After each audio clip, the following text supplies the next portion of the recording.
नमस्कार मित्रांनो, ज्ञानदीप अकॅडमी मध्ये आपलं सर्वांचं स्वागत आहे. मी सुचेंद्र देशमुख. आज आपल्याला एक महत्त्वाचा UPSC 2023 मध्ये 2023 मध्ये विचारलेला प्रश्न पाहायचा आहे. प्रश्न आहे इंडियन डायस्पोरा संदर्भामध्ये. प्रश्न काय आहे तर अनिवासी भारतीयांनी म्हणजे जो इंडियन डायस्पोरा आहे त्यांनी पश्चिमेकडील प्रदेशात नवीन उंची गाठलेली आहे. त्याच्या भारतासाठी होणाऱ्या आर्थिक आणि राजकीय फायद्यांचे वर्णन आपल्याला करायचं आहे. परत एकदा प्रश्न पाहूयात आपण. अनिवासी भारतीय जो इंडियन डायस्पोरा आहे त्यांनी पश्चिमेकडे, आता पश्चिमेकडे म्हणजे बऱ्याच विद्यार्थ्यांना असा प्रश्न पडला असेल, सर पश्चिम म्हणजे काय? तर एक लक्षात घ्या, हा भारत आहे, ही भारताची पश्चिम दिशा आहे. ओके, पश्चिमेकडील जे US असतील, UK असतील किंवा अरब नेशन्स जे प्रगतीशील राष्ट्र आहेत, या राष्ट्रांविषयी इथं बोललं जात आहे. हे जे राष्ट्र आहेत पश्चिमेकडील US, UK, अरब, हे आपण प्रगत नेशन्स असं समजतो. मग या देशातील जो इंडियन डायस्पोरा आहे म्हणजे या देशामधील भारतातील राहणारे लोक जे आहेत त्यांनी काय केलेलं आहे, इथे नवीन एक हाईट प्रस्थापित केलेली आहे. म्हणजे तिथे एक सोसायटीमध्ये किंवा तिथला जो समाज आहे त्याच्यामध्ये एक आपलं एक स्टेटस मेंटेन केलेला आहे. आणि या स्टेटसचा भारतामध्ये भारताला आर्थिक आणि राजकीय कशा टाईपचा फायदा होत आहे ही गोष्ट आपल्याला इथे लिहायची आहे. आता सेकंड म्हणजे परत सर म्हणतात डायस्पोरा म्हणजे काय? तर डायस्पोरा म्हणजे एक लक्षात घ्या, person of Indian origin, PIO जे आहेत, OCI आहेत, ओव्हरसीज सिटीजन ऑफ इंडिया, आणि सर्वात महत्वाचं आहे NRI. ओके, PIO, OCI आणि NRI म्हणजेच जे अनिवासी भारतीय आहेत, भारतीय वंशाच्या व्यक्ती आहेत आणि भारताचे परदेशी नागरिक असं म्हणतो, या सर्वांचा मिळून डायस्पोरा बनतो. म्हणजे सर्व बाहेर विदेशामध्ये असतात आणि या सर्वांना आपण काय म्हणतो, मिळून डायस्पोरा असं म्हणतो. हे दोन कन्सेप्ट जे आहेत तुमच्या क्लिअर झाले असतील, बेसिक कन्सेप्ट आहेत पश्चिम आणि डायस्पोरा. आता या प्रश्नाचा फोकस कसा असायला हवा आपल्याला, जेव्हा आपण आन्सर लिहितो तेव्हा फोकस कसा पाहिजे तर लक्षात घ्या, या इंडियन डायस्पोराने काय केलेले, तिकडे पश्चिमेकडे उंची गाठलेली आहे आणि त्या उंचीचा भारतामध्ये आर्थिक आणि राजकीय फायदा कसा होणार आहे हा आपला इथे फोकस असायला हवा. म्हणजे आर्थिक आणि राजकीय फायदा कशा पद्धतीने भारताला व्हायला होत आहे किंवा आता होतोय हा आपल्या इथे फोकस असायला हवा. प्रश्न दिसायला सिंपल आहे पण याचे डायमेन्शन्स आहेत, आपल्याला फोकसमध्ये बऱ्याच डायमेन्शन्स आहेत त्या इथे कव्हर करायच्या आहेत. इनिशियली आपण फोकस बघितलेला आहे, तर आपण जाऊयात इंट्रोकडे. म्हणजे आपलं प्रस्तावना जे म्हणतो, परिचय म्हणतो, उत्तराचा तो कसा असला पाहिजे. सर्वात महत्वाचा पहिला प्रश्न आहे आपला किंवा पहिला मुद्दा जो आहे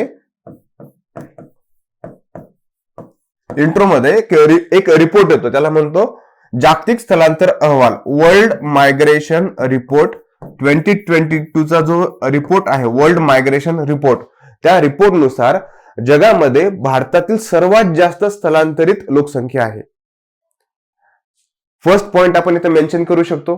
त्यानंतर सेकंड पॉइंट मध्ये आपण असं मेन्शन करू शकतो की हा जो डायस्पोरा संपूर्ण आहे तो भारताच्या परराष्ट्र धोरणाची उद्दिष्टे पुढे नेण्यासाठी आणि त्याची सॉफ्ट पॉवर मजबूत करण्यासाठी आवश्यक संवाद माध्यम आणि धोरणात्मक साधन म्हणून काम करतो. ओके, काय करायचं, भारताची सॉफ्ट पॉवर मजबूत करायची. मग हा डायस्पोरा काय करतो तर आवश्यक संवाद माध्यम आणि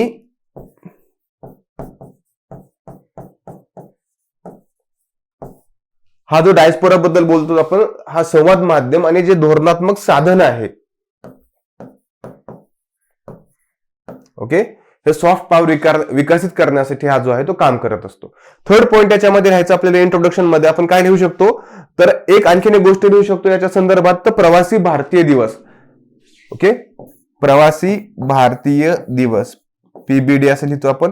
प्रवासी भारतीय दिवस का साजरा केला जातो आणि कधी साजरा केला जातो हे मेन्शन करू शकतो. प्रवासी भारतीय दिवस आहे तो 9 जानेवारी पासून, पहिले दरवर्षी 2015 पर्यंत आपण साजरा करायचो, पण 15 नंतर 2 वर्षाला एकदा असं करत असतो. तर 2003 पासून, 9 जानेवारी 2003 पासून हा आपण भारताच्या विकासात परदेशी भारतीय समुदायाच्या योगदानाची नोंद करण्यासाठी जो आहे हा प्रवासी भारतीय दिवस आपण साजरा करत असतो. आता हे जे पॉइंट आहेत आपल्या इंट्रोडक्शन मध्ये, हे पॉइंट आपल्याला यायला हवेत. आता इंट्रो आपला झालेला आहे इथे, आणि त्याच्यानंतर आपण मुख्य भागाकडे जाणार आहोत. म्हणजे आपला जो उत्तराचा गाभा आहे असं म्हणूत आपण, त्याच्यामध्ये जाणार आहोत. तर त्याच्यामध्ये आपण 2 भाग करायचे आहेत. पहिला भाग जो आहे उत्तराचा, तो आर्थिक लाभ असेल किंवा आर्थिक फायदा असेल, आणि दुसरा जो आपला पार्ट असेल आपल्या आन्सरचा, तो राजकीय फायदा असेल. तर 2 ह्या भागामध्ये आपण आन्सर डिवाइड करूयात. सर्वप्रथम आपण आर्थिक लाभामध्ये काय पाहूयात. काही घटक आपण लिहिलेले आहेत, ते कसे आर्थिक लाभ करतात हे आपण पाहूयात. फर्स्ट आहे रेमिटन्सेस. रेमिटन्सेसला काय म्हणतो सर्वात लक्षात घ्या, परतावा. परतावा असं म्हटलं जातं रेमिटन्सेसला. म्हणजे परतावा म्हणजे काय, तर सर्वात महत्वाची गोष्ट आहे आर्थिक लाभामध्ये रेमिटन्सेस आहे, त्याच्यामध्ये परदेशातील भारतीय कुटुंबांना, जे परदेशातील भारतीय गेलेले आहेत, आपण बघितलेले आहे OCI, NRI आणि PIO जे आहेत, ते आपल्या कुटुंबांना आधार देण्यासाठी मोठ्या प्रमाणात पैसे भारतामध्ये पाठवत असतात. एक्झाम्पल द्यायचं झालं तर 2022 मध्ये जे आहे, 2022 साली $83 बिलियन रेमिटन्सेस जे आहेत ते ह्या पश्चिमेमधून भारतामध्ये आलेले आहेत. किती? $83 बिलियन रेमिटन्सेस, एवढे पैसे आपल्या भारतामध्ये पाठवले गेलेले आहेत. यामुळे काय होतं, तर आपण म्हणतो की परकीय गंगाजळी म्हणतो, आणि कंझ्युमर स्पेंडिंग या 2 गोष्टी वाढवण्यास हे रेमिटन्सेस जे आहेत, जो परतावा आलेला आहे तो मदत करतो. त्यानंतर सेकंड पॉइंट आहे गुंतवणूक. आता गुंतवणूक मध्ये काय लिहू शकतो आपण, जे NRI आहेत आणि PIO आहेत, पर्सन ऑफ इंडियन ओरिजिन आहेत, हे काय करतात मग, हे भारतीय वंशाचे लोक आहेत, ते भारतात मोठ्या प्रमाणात गुंतवणूक करतात. आणि ही विदेशी थेट गुंतवणूक आपण त्याला FDI असं, फॉरेन डायरेक्ट इन्व्हेस्टमेंट असं म्हणतो. ही जी गुंतवणूक आहे ती भारतामध्ये पायाभूत सुविधा असतील, तंत्रज्ञान असेल आणि इतर गोष्टीमध्ये जे आहे ती मदत करते, किंवा ती इतर प्रकल्पांना निधीसाठी जी आहे ही गुंतवणूक आहे ती मदत करत असते. ओके. त्यानंतर आपल्याला थर्ड पॉइंट पाहायचा आहे की नॉलेज ट्रान्सफर, ज्ञान हस्तांतरण म्हणजे काय. आणखीन एक आपण इथे एक एक्झाम्पल देऊ शकतो. गुंतवणुकीमध्ये आपण लिहू शकतो की विनोद खोसला. ओके,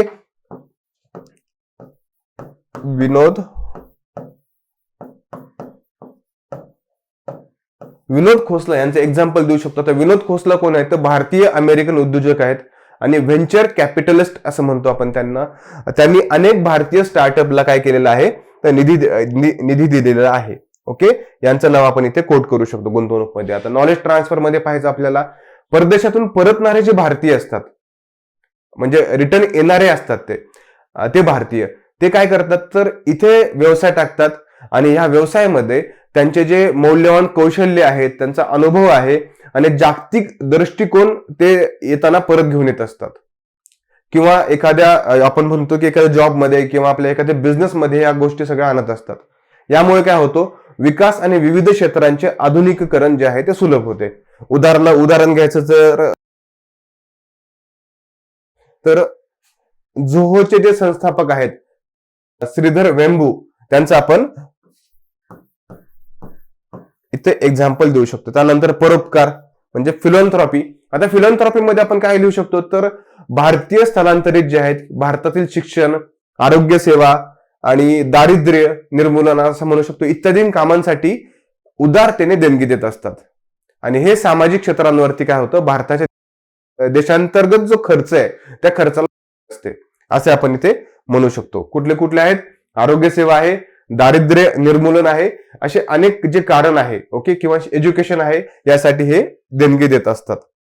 त्यानंतर आहे व्यापार संबंध. ओके, आपण त्याला ट्रेड टाईज असं म्हणतो. भारतातील जो डायस्पोरा आहे, भारतीय डायस्पोरा आहे, तो भारताच्या निर्यातीला प्रोत्साहन देतात आणि भारत आणि त्यांच्या राहत्या देशामधील जो व्यापारी संबंध प्रस्थापित करण्यास हे जो डायस्पोरा आहे तो मदत करतो.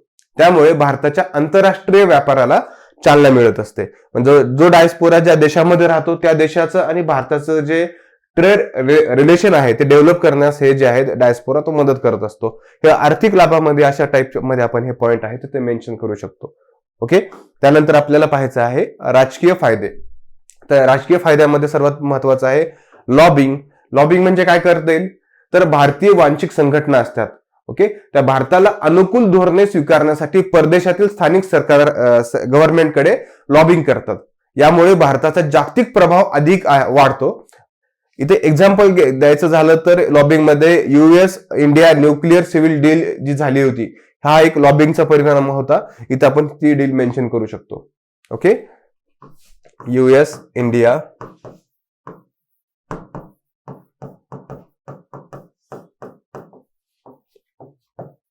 Civil nuclear deal. ओके, म्हणजे भारत अमेरिका जो नागरी आण्विक करार जो झाला होता तो इथे मेन्शन करू शकतो. त्यानंतर सुधारित प्रतिष्ठा म्हणजे काय होतं, तर इम्प्रूव्ड रिप्युटेशन असं म्हणतो आपण त्याला. अनिवासी भारतीय आहेत जे NRI आहेत, non residence Indian and PIO आहेत. ओके, हे जे आहे ते काय करतात, भारताविषयीच्या ज्या नकारात्मक रूढी असतात त्यांना तोंड देण्यासाठी मदत करतात. यामुळे आंतरराष्ट्रीय स्तरावरती भारताचा दर्जा जो आहे तो उंचावला जातो. इथे एक्झाम्पल द्यायचं तर आपण इथं इंदिरा नोईचं देऊ शकतो आणि सुंदर पिचाईचं आपण इथे कोट करू शकतो. इंदिरा नोई आणि सुंदर पिचाई.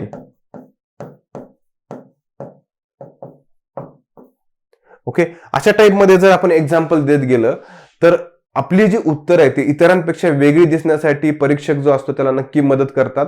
आणि परीक्षक जो असतो तो तुम्हाला इथे नक्कीच गुण अशा टाइपच्या आन्सरमध्ये जे आहे तुम्ही जेव्हा एक्झाम्पल देतात, कोट्स करताल, तेव्हा तुम्हाला तिथे अतिरिक्त गुण देऊन जातो. तर नेक्स्ट आहे धोरणात्मक संबंध. आता स्ट्रॅटेजिक टाईज, समृद्ध भारतीय डायस्पोराची उपस्थिती भारत आणि निवडक परदेशी देशांमध्ये मजबूत धोरणात्मक भागीदारी जी आहे ते सक्षम बनवण्यास मदत करते. हे आपण इथे धोरणात्मक संबंधामध्ये लिहू शकतो. त्यानंतर आहे महत्वाचा पॉइंट सॉफ्ट पॉवर आहे.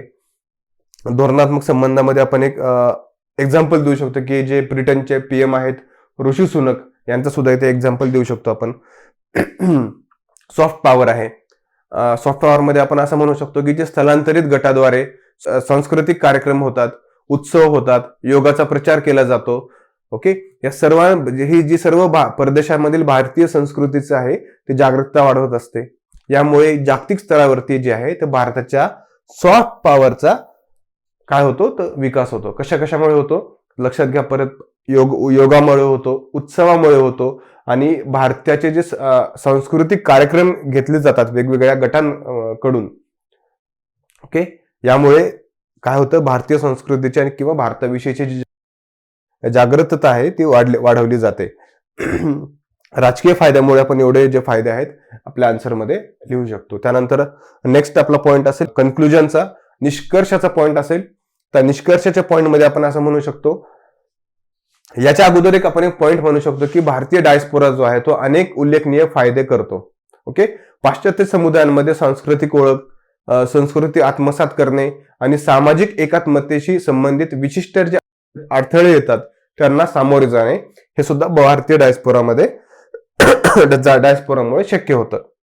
तसेच सेकंड जो पॉइंट आहे निष्कर्षामध्ये कन्क्लुजन मध्ये तो कोट करू शकतो की भारतीय डायस्पोराचा वाढता दबदबा भारताच्या आर्थिक प्रगतीला चालना देतो, त्यांचे जागतिक स्थान वाढवतो आणि धोरणात्मक पर्याय विस्तृत करतो. या बाह्य डायस्पोराच्या माध्यमातून भारत जागतिक पटलावर आपले स्थान निश्चितच मजबूत करत आहे. अशा टाईपने आहे आपला उत्तर जे आहेत आपण कन्क्लूड करू शकतो. आपण पाहिलेलं आहे इंडियन डायस्पोरा म्हणजे काय, आपण एकदम बेसिक पासून तर आपल्या कन्क्लुजन पर्यंत आलेलो आहोत, निष्कर्षापर्यंत आलेलो आहोत. अशा टाईपमध्ये जर आपण अशा पॅटर्न मध्ये जर आन्सर लिहिले एक्झाम्पल वगैरे देऊन किंवा काहीतरी कोट करून वेगवेगळ्या गोष्टी, तर परीक्षक जो आहे तो निश्चितच आपल्याला इतरांपेक्षा जो आहे तो जास्त मार्क ह्या अशा उत्तरामध्ये देऊन जातो. उत्तर जरी सोपं असलं तर त्याच्यामध्ये थोडंसं आपल्याला डायव्हर्जन आणावं लागतं किंवा कोट्स एक्झाम्पल देऊन ते उत्तराला आणखी प्रभावी करावं लागतं. तर एक्झामिनर जो आहे तो आपल्याला ऑब्वियस गुण देऊन जातो. हा प्रश्न आपण पाहिलेला आहे. अशाच नवनवीन प्रश्नांसाठी ज्ञानदीप अकॅडमीशी कनेक्टेड राहा आणि आपण भेटूयात आपल्या नेक्स्ट प्रश्न आन्सर लेक्चरमध्ये. थँक्यू.